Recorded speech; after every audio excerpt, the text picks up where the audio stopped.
What's up, everyone? Adrian here. Welcome in. Stay a while. Thank you so much for joining me today. Today's topic is going to be on everyone's favorite. Yes, generating leads. This is very important. Without generating leads, there is no business, right? There are no opportunities. There is no revenue. So generating leads is very important. So I'm excited to talk about that today. I'm going to split up this episode, really talk about three different topics when generating leads. One is the importance of prospecting. Prospecting is what you're going to start with when you're going to go out and generate leads. Number two is the importance of networking. Networking is a huge opportunity to go out and a great activity to go out and generate leads. And lastly, I'm going to close out with follow-ups because although you'll be prospecting and networking, it's very important to follow up because without the follow-ups, really doesn't matter. So that's going to be today's episode. I hope you enjoy. Again, please feel free to reach out if you have any questions.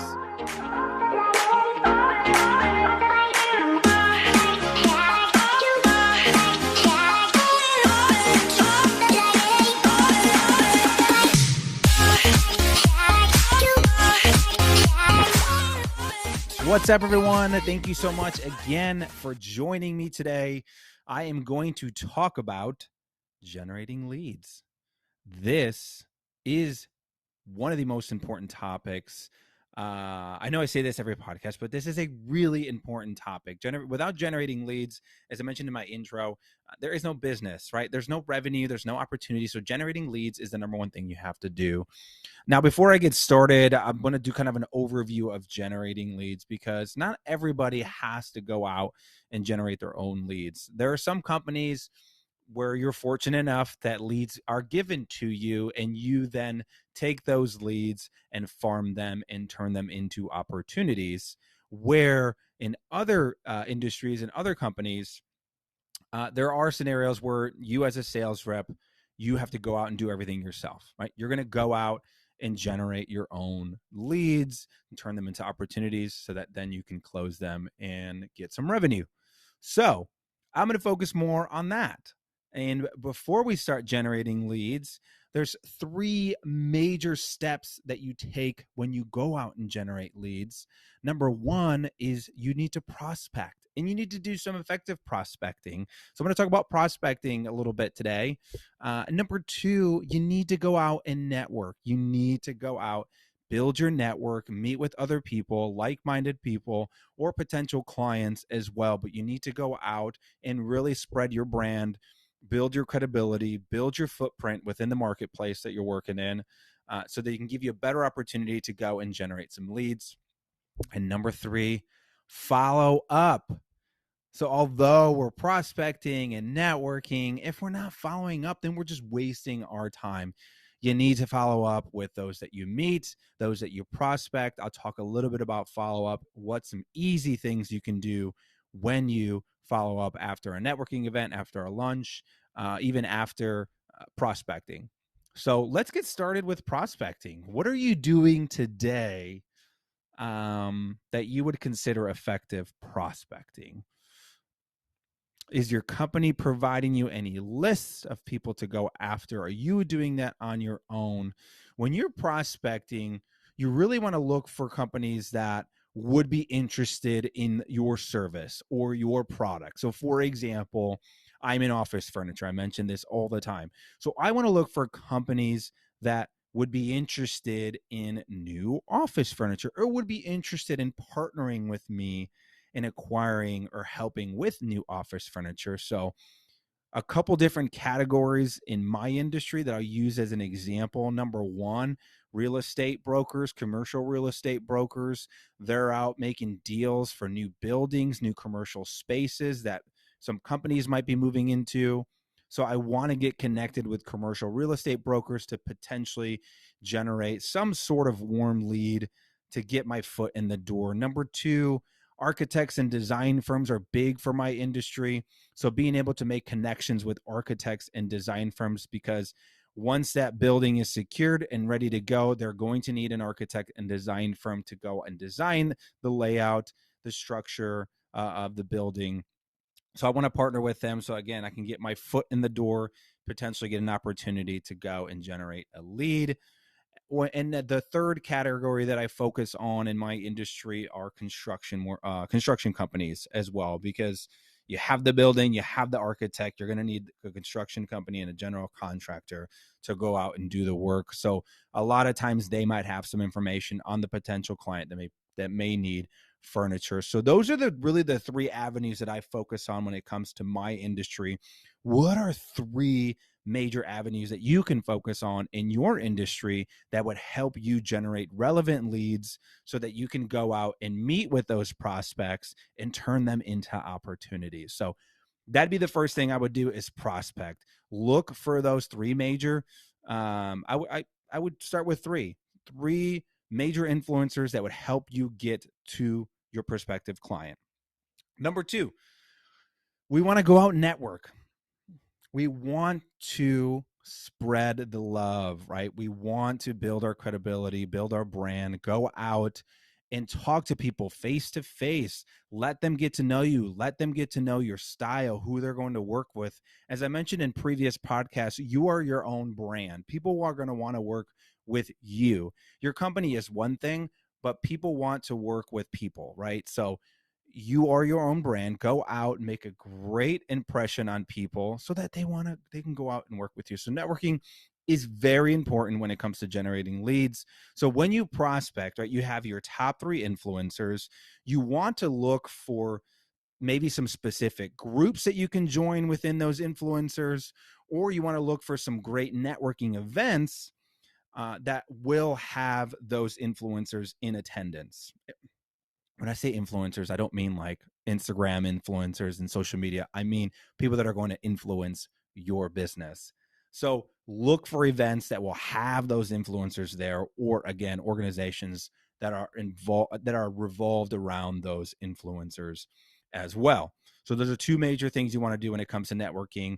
From there, when you go out to a networking event, your mission is to get to that follow. So I talked a little bit about cold calling in my last podcast, and I mentioned that the goal of that call is to get to the next meeting. So it's very similar when you're out networking. Networking is kind of a cold call, but just out in person. So the goal when you're out networking is trying to schedule that next meeting with somebody that is an influencer, could get you a potential lead. So that's what you want to look for when you're at a networking event. I'm going to create a separate podcast on just networking, because networking is a very important activity. There's so many different ways you can network, whether you go to an event, whether you join a group, whether you're scheduling a lunch.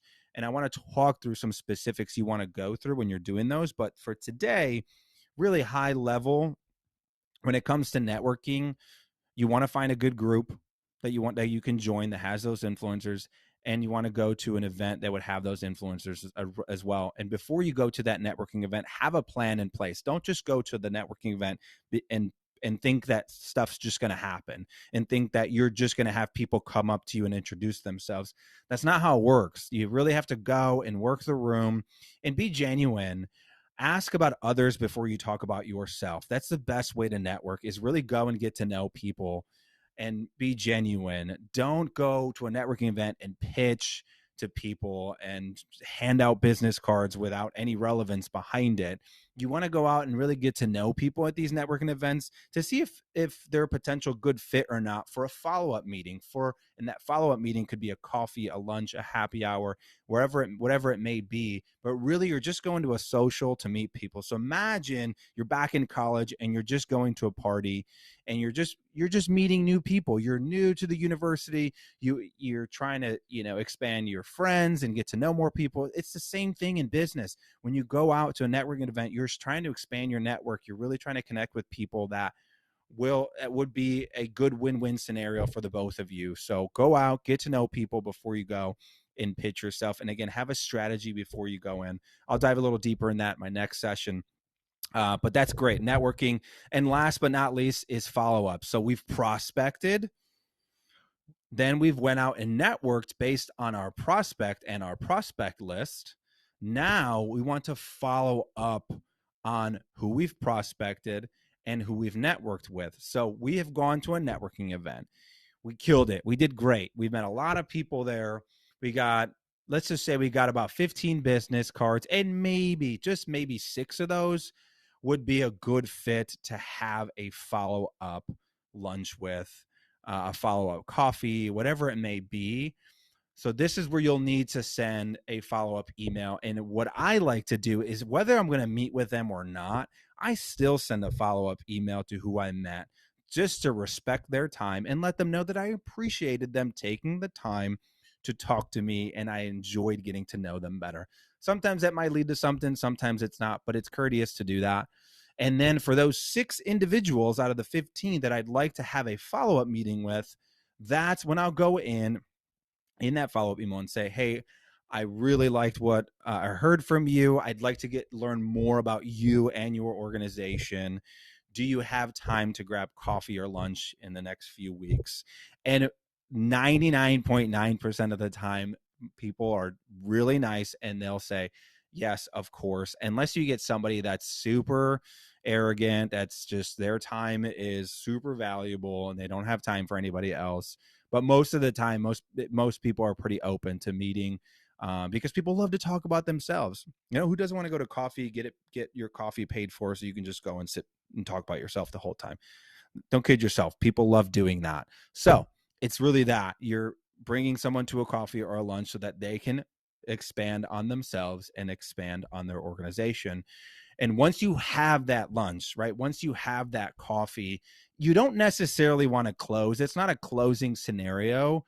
That is why you want to further the relationship and really figure out a way that you can collaborate with that individual, as opposed to selling to them. Figure out a way where you can collaborate so you can create a win-win scenario for the both of you. And then from there, you both can be a lead generation engine for each other. So don't go asking for business in those lunches, in those coffees, those follow-up meetings. That's when you want to pitch a collaboration, pitch a partnership, because that's what you want to create. You want to create a network that you can have a lead generating engine to feed you leads over and over and over again. But you can't do that without first generating that relationship and making sure it's a good fit.